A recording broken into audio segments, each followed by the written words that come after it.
have a choice to make. Let me say, let nobody worry that Mother here is a presidential candidate, Kalonzo Musyoka is presidential candidate, Rigathi is presidential candidate, Eugene Wamalwa is presidential candidate. As the Honorable Mother has put it, let everybody go and mobilize for votes. Go and sell your candidature, sell your vision, and convince Kenyans that you can be president. And then when we sit, as it has been very well explained, we want to assure the people of Kenya that we shall sacrifice. We shall make whatever sacrifices necessary for this country to make sure, under whatever circumstances, we have one presidential candidate to face William Ruto. My sister, I want to assure you, if you convince us, I'm sure you can, that you are the right person. I'll campaign for you the way I campaigned for William Ruto. Yeah? I and my supporters will rally behind you. And we will do it the way it has never been done before. And I and my supporters are ready to support anybody whom we agree is the one to face William Ruto. And I would do it very happily. I only have one disappointment in case I'm not chosen. Just one. Just one disappointment. I will miss the opportunity to face William Ruto in the presidential debate. Hiyo mtu tukikutana kwa debate nitamkaanga, lakini that's the only disappointment I would have. But otherwise we'll be available to do what we must do. Isn't it? Let's be watchful and very alert. William Ruto knows his goose is cooked. He knows joint opposition will send him home by 10 a.m. And he has embarked on a very serious scheme to divide the opposition. Be alert. You'll see the next several days the kind of schemes he is having. Creating confusion in the opposition, buying people, dividing others. Let Kenyans stay alert. Luckily for us, Kenyans are very intelligent. They'll know. When they see a mole, they'll know. When they see somebody being used to divide the opposition, they'll know. Let Kenyans be alert. But for us here, we must stay together because Kenyans expect no less.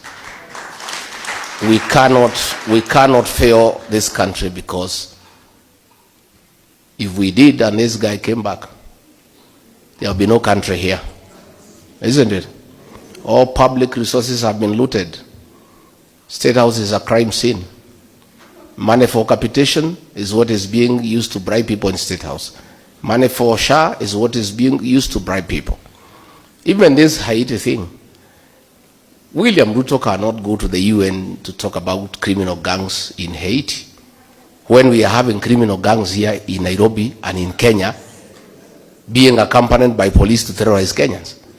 William Ruto has turned to use of criminal gangs to harass opponents, to disrupt meetings. During Sabasaba, criminal gangs under police supervision were burning supermarkets. They were stealing from people. In Kikuyu police station, where courts of law were torched, the Inspector General of Police went there with CS Murkomen, and 11 police officers were promoted on merit for having allowed and supervised the burning of the courts by gangs. Yeah? So there is no way he can go to the UN and pretend that he is very concerned about criminal gangs in Haiti, when in this country he is using criminal gangs to terrorize Kenyans. The last time he had a tour of Nairobi for 6 days, he was walking around with gangs. Goons are the ones who are accompanying the president. I even saw somewhere, when unveiling a housing program, he actually introduced one of the goon leaders in Nairobi and gave him the presidential microphone to talk to the people.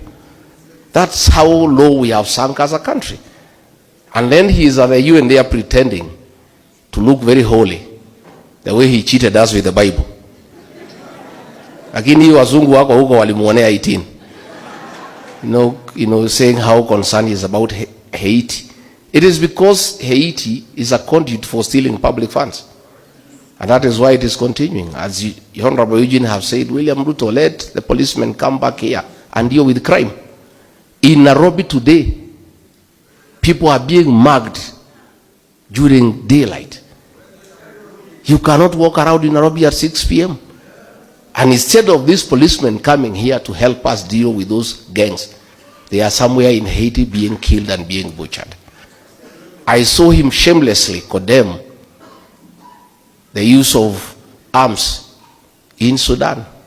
Yet everybody knows he is the one who is doing business with Hemeti and exporting guns to Sudan to kill women and children. And then he is there at the UN Assembly pretending. This guy is one of the most deceptive leaders we have ever seen in the history of this country. Everybody knows the arms in Sudan are from Kenya, and he is the one who is behind it. Then he is there pretending to condemn. So good people, let us stay united, let us stay focused. We have a job to do. We're gonna do it. Kenyans are behind us 100%. It's only we leaders who can let them down. And Kenyans are looking upon us. Yeah, they are looking upon us to provide leadership and to do the right thing to restore our country. And as the Honorable Mother has put it, once we form government in whatever capacity, whatever role our be asked to play, we must restore our nation. And that is a job at hand. We must make sure we have a functioning education system. We have a functioning health system. We bring to an end abductions and extrajudicial killing. We must restore the dignity of the payslip. And I said the other day, and Ruto was abusing me, I said, the government we shall form, our first job is to abolish the housing levy. Isn't it? Yeah, and these houses, we give them to the county governments to manage them, collect rent, and refund the money they have deducted from the people of Kenya. Yeah? And then, Ruto was crying that we have no brain, because we are saying we must do the right thing. And we allow him to say what he wants to say. But when the votes are counted, you understand who has brain in this country. Yeah? Si imebaki muda mchache sana. Yeah, it's looking ni mbali lakini ni muda mchache. I heard Musalia saying that in Africa nobody can be one term. Sasa wewe Musalia, hii Malawi, is it in Europe or is it in Asia? Yeah? Which Africa are you talking about? We saw it in Botswana. These things are happening and Kenyans are awake. And what is happening in the continent, Kenyans are watching and they are getting prepared. So Jenzi mpo, nyinyi ndio dawa ya kasongo. Please, mchukue vitambulisho na mchukue kura. What you are doing on the smartphone is very good and we applaud you. And we really are very happy by enlightening Kenyans on what is going on. But the true and the real transformation of this country will happen on the ballot box. You must have the tool of change. The tool of change is the vote. So much as you are passionate on the smartphone, you must go to the next level and register as voters and help restore this country. You owe it to this country, Gen Zs, and you must understand you are the greatest shareholders in this country and stakeholders because you have longer to live than all of us. So you have a duty to make sure that you are governed properly and the country is run in an efficient manner where there is prosperity. And if you do that, things will be very good. I have many leaders that who are here. We have, of course, the Honorable Mithika Rinturi, the organizing secretary wetu wa DCP. Tuko na the Honorable Maina Kamanda, is the chairman, is the chairperson of the eminent persons in DCP. We have the Iron Lady of Naivasha, the Honorable Jane Kihara. We have the MP for Embakasi Central, Major Dong. We have the MCA for Kanyenyeini in Kangema, Grace City. We have the immediate former member of parliament for Moya, Kabinga Wadayu. We have the immediate former MP for Limuru, Peter Mwathi. We have women rep aspirant for Kiambu, Mase Nongari. We have Secretary for Economic Affairs in DCP, Dr. Peter Mbai. We have the MP for Tetu, Geoffrey Wandeto. We have the Mheshimiwa Karani, the MCA for Utawala. And thank you very much for coming. And then we have our leaders of Gen Z, DCP National Youth Leader, Wanjiko Thega. That young girl was charged with terrorism at the Kahawa courts. This little girl. You know, I don't know why Ruto anaogopa mpaka wasichana kama hawa sasa. This little girl. Kwa timba kali za Afrika, Dab Radio ndio mpango mzima.